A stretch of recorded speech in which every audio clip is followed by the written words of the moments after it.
یه دختر پرکار که جلوی پدر و مادرش با یه مرد غریبه تلمبه بازی میکنه. سلام رفقا، امروز میخوام یه فیلم درام ترسناک به اسم خانه ساحلی محصول سال 2018 از کشور آمریکا رو بهتون معرفی کنم. داستان فیلم درباره دختریه که به دوست مادرش حس دادن پیدا میکنه. این فیلم یه فیلم فوق‌العاده با پایانی غیرمنتظر است. فیلم از اونجا شروع میشه که این خانواده کوچیک دارن لب ساحل کنار خونشون آفتاب میگیرن. شخصیت اصلی فیلم اسمش اما هست که دختر این خانواده است. اما به نظر میاد زیاد با خانوادهش صمیمی نیست. ما میبینیم که اون یه تور ماهیگیری از توی ساحل پیدا میکنه و اونو میکشه بیرون و میبره خونه.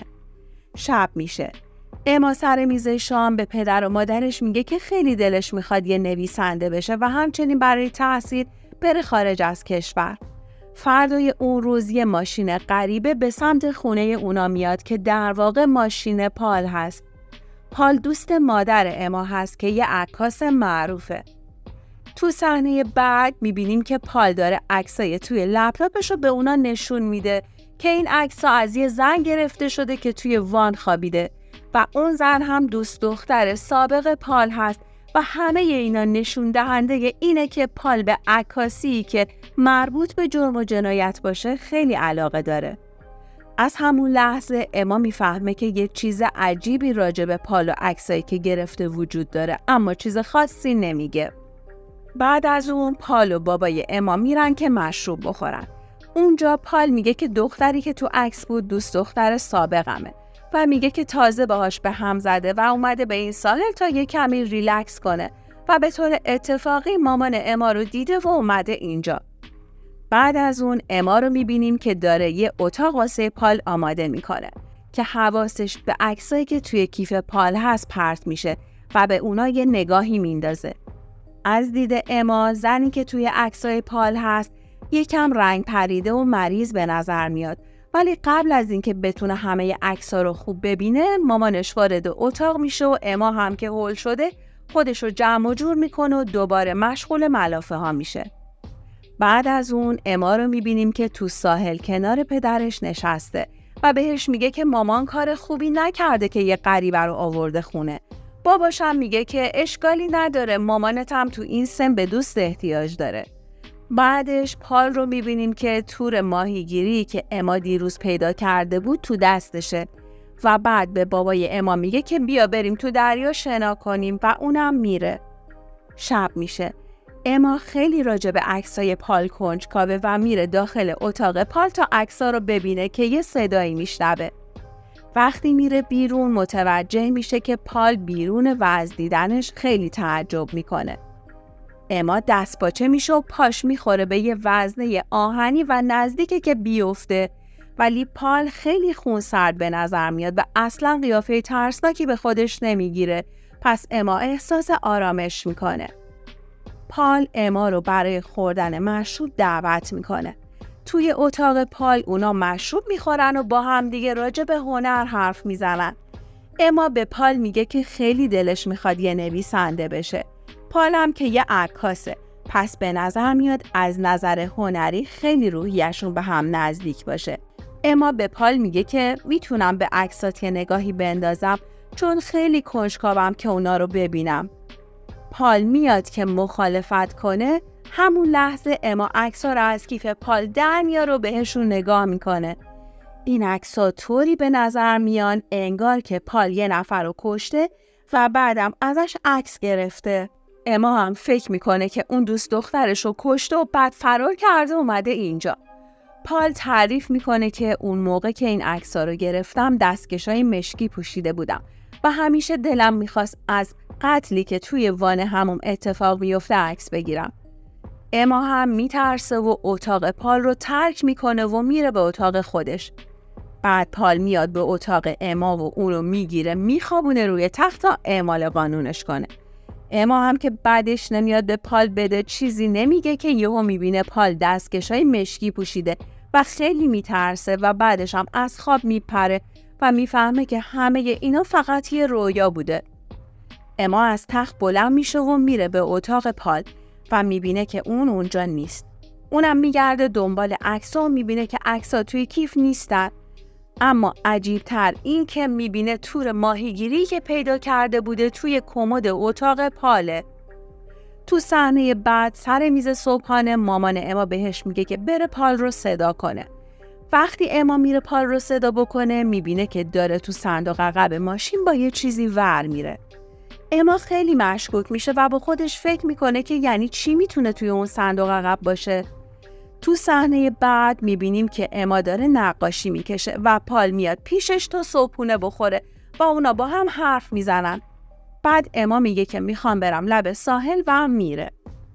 بعد میبینیم که پال به تنهایی داره توی دریا شنا میکنه و اما از این فرصت استفاده میکنه و موبایل پال رو یواشکی بر میداره و میره یه جای امن تا زنگ بزنه به دوست دختر پال. اما دوست دخترش جواب نمیده و در دسترس نیست. پس اما مطمئن تر میشه که پال دوست دخترش رو کشته. تو صحنه بعد میبینیم که پدر و مادر اما میان و بهش میگن که میخوایم بریم بازار. اما هم از این که تنها بشه میترسه و به مامانش میگه که میخوام باهات حرف بزنم و بعد اما با مامانش صحبت میکنه و بهش میگه که خیلی احساس عجیبی داره از این که پال الان توی خونه اونا مونده. مامانش هم بهش میگه که میدونم که یکم به پال و همینطور به عکساش مشکوکی، اما منم وقتی جوون بودم پال ازم عکس گرفته و همینطور از خیلی از زنای دیگه و جای نگرانی نیست. پس اما هم تصمیم میگیره که راجع به پال فکرای منفی نکنه.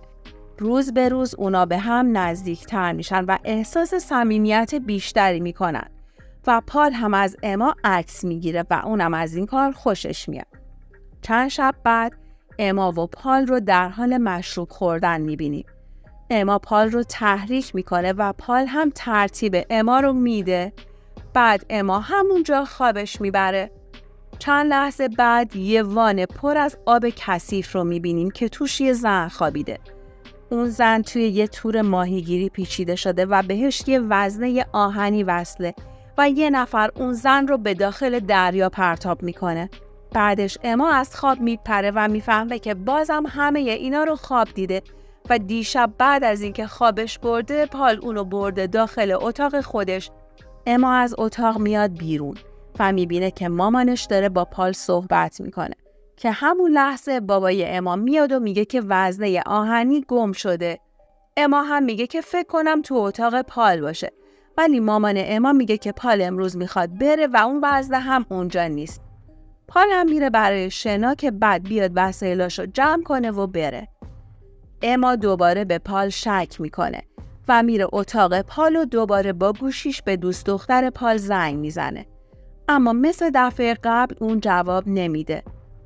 اما سویچ ماشین پال رو برمیداره و میره صندوق عقب ماشینش رو باز میکنه. اونجا یه جفت دستکش مشکی و چند تا تار مو میبینه و شکش به پال بیشتر میشه. چند دقیقه بعد پال خونه اونا رو ترک میکنه. مامان اما میاد بهش میگه که حق با تو بود و کارش درست نبوده که اجازه داده پال بیاد خونه اونا و میگه که ما قدیما دوست صمیمی بودیم ولی الان دیگه خیلی زمان گذشته. بعد از اون مامان و بابای اما میرن به مهمونی و اما تو خونه تنها میمونه. شب همون روز اما توی وان حموم دراز کشیده و یه صدایی میشنوه و یه چاقو هم بر میداره و میره بیرون که یهو پال رو میبینه و اون با اما حرف میزنه و سعی میکنه که اونو تحریک کنه.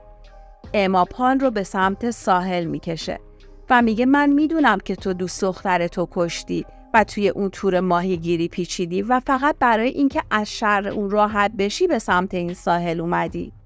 پال بهش جواب میده که تو بیشتر از حدت میدونی، پس من باید ساکتت کنم. پس پال سعی میکنه اما رو خفه کنه ولی اما تقلا میکنه و به پال چاقو میزنه. بعدش به سمت خونه فرار میکنه ولی توی خونه تور ماهیگیری و اون وزنه آهنی رو میبینه که فکر میکرد پال دوست دختر مردش رو توی اون پیچیده.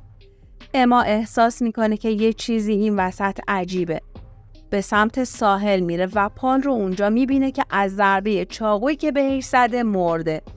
پس میره اون تور ماهیگیری رو میاره و بدن پال رو توش میپیچه و وزنه آهنی رو بهش وصل میکنه و جسدش رو به داخل دریا پرتاب میکنه.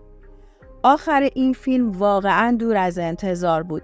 اولش اما خیلی فکرای بدی راجع به پال داشت، اما آخرش این خودش بود که جسد پال رو توی تور ماهیگیری پیچید و اونو به داخل دریا پرتاب کرد. در حقیقت پال واقعا با دوست دخترش به هم زده بود و برای اینکه کمی ریلکس کنه به اونجا اومده بود که اما رو میبینه و عاشقش میشه. و در آخر فیلم اما رو میبینیم که با ایده هایی که به ذهنش اومده یه داستان نوشته به اسم آخرین زندگی مرد ریشابی و همینجا فیلم تموم میشه. تا ویدیوی بعدی، خدا نگهدار.